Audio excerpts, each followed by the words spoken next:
being out there for people, just asking them, how are you doing, can make such a huge difference. So today's Monday motivational message is actually about reaching out, giving a smile, and just asking, how are you doing?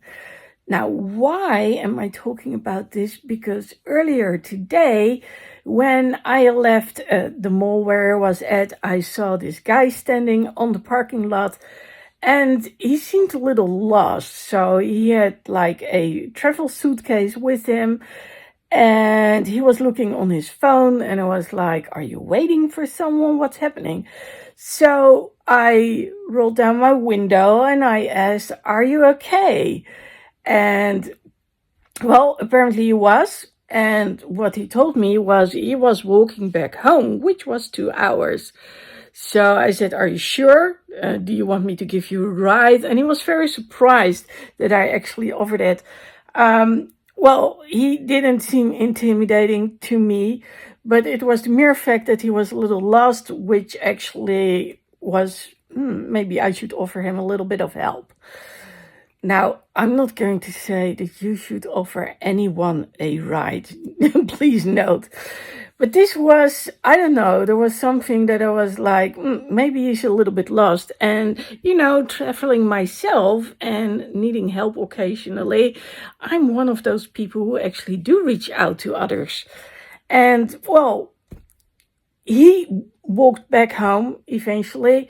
And we had a long talk. It turns out that we sort of have a similar background, the Indonesian background. So one of our parents each came from Indonesia. And we talked about what he really wants to do when it came to traveling. So pretty quickly he told me he would love to go to China, but he wants to travel on his own, but he's never flown. So, so we went a little bit back and forth about what the possibilities are and how nice it is to actually go abroad and experience, well, in my case, different cultures, and in his case, also food. And one thing that we had in common was it's so annoying that all the restaurants close early here in the Netherlands. So, but the fact that I reached out to him, he was pleasantly surprised.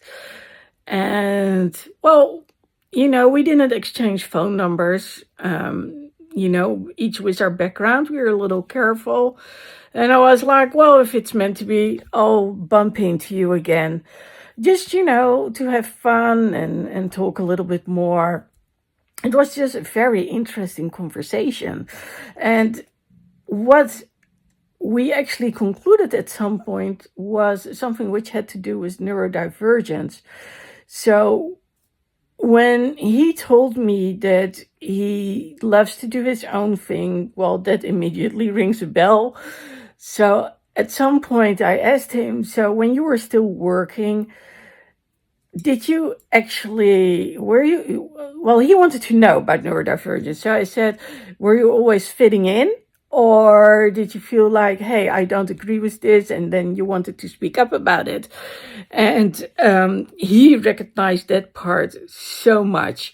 And that's when I said, well, that's an example of being neurodivergent. So he asked me for percentages. I don't know any percentages, but I said, well, you can probably recognize them that way. You have got the ones who are content with everything, and then there are the ones who are always a little bit because they see things. They already know where things, might happen in the future, just based on what's observed. Now, what led prior to this was actually that he asked me about people and observing them, and in how much I actually trusted people based on what I observed. And that's actually how we got to speak about neurodivergency, because he was a little surprised that he actually had that capability.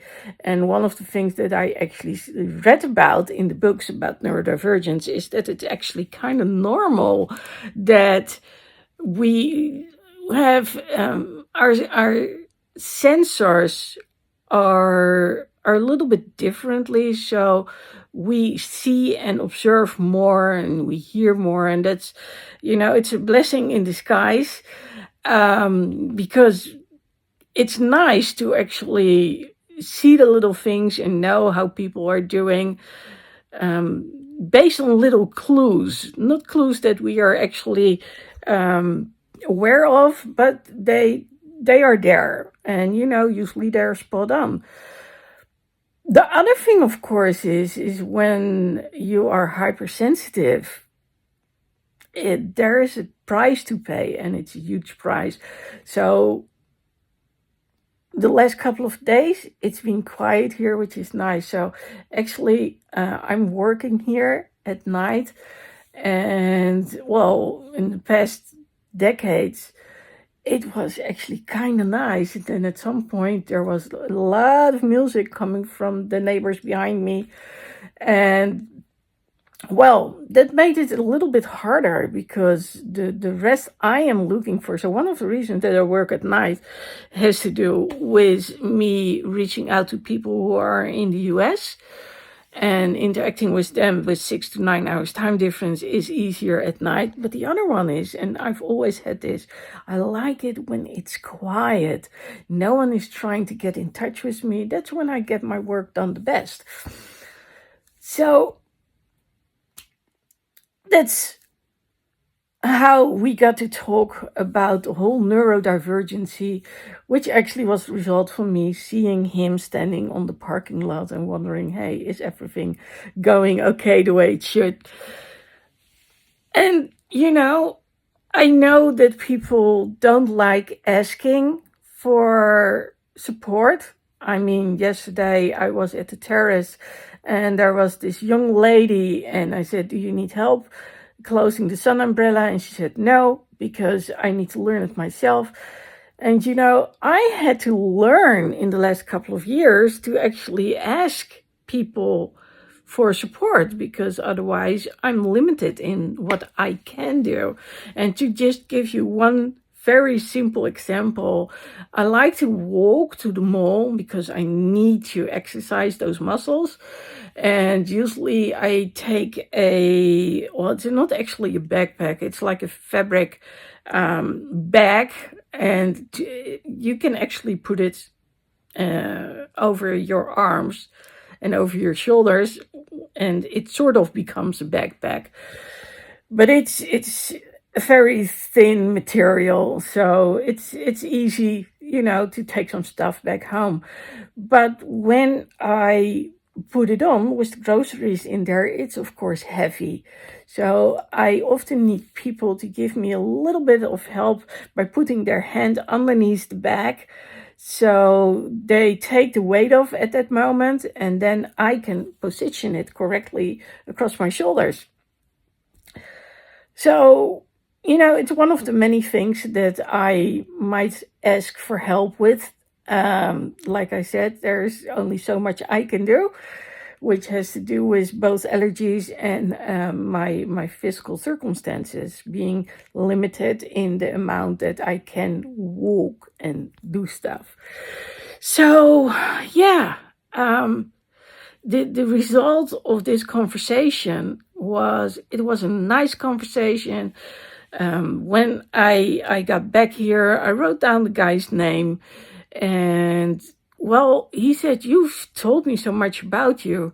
And I was like, okay, is that true? Did I actually pick up on stuff from you besides your name? And then I wrote things down and was like, oh, but you've told me so much about you. You just haven't noticed it. So my phone just died on me while I was recording this, so I have no clue where I left off. But I do know this one thing. I'm not going to say, talk to all the people in the world with every chance possible. But on the other hand, it can be so much fun just to reach out. And, in this day and age, we are so busy doing other stuff that we tend to forget that there are actually living, breathing people around us. And that's why it was so nice to connect. And especially since I had a very good conversation earlier with someone else, which I actually used as an example to him, from a lady who I met in a different city when I was talking to one of my clients. And she said, I know you. And as it turns out, I had been in the bookstore in my city talking to her. And well, I met her today, different location, same bookstore, but different location. And well, when she said we met up in that different city, I was like, yeah, I remember that conversation. And why was that conversation important? Because I want to know more about neurodivergency, but also about the creatively gifted. And one of the reasons is not only because I am one, and that usually the people reaching out to me who don't see any perspective are part of the people who are neurodivergent, so part of the sort of community, you could say. I don't think people are aware there's a community, but once you get to talk to one another, there's something that's recognizable. And well, wanting to know more about it also is because I want to help out the kids of a friend of mine. And as it turns out, we understand one another so well. And the children are still young. And I had problems at school. And I didn't feel like I fit in. And you know, it has its consequences when it comes to learning when you grow up. So when it came to, you know, when we are supposed to meet again, we'll meet again, I said, well, and I gave the example of the lady from the bookstore, which I now have met at 3 different locations,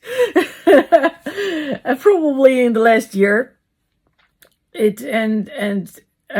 actually has a daughter who has gone through all those problems at school.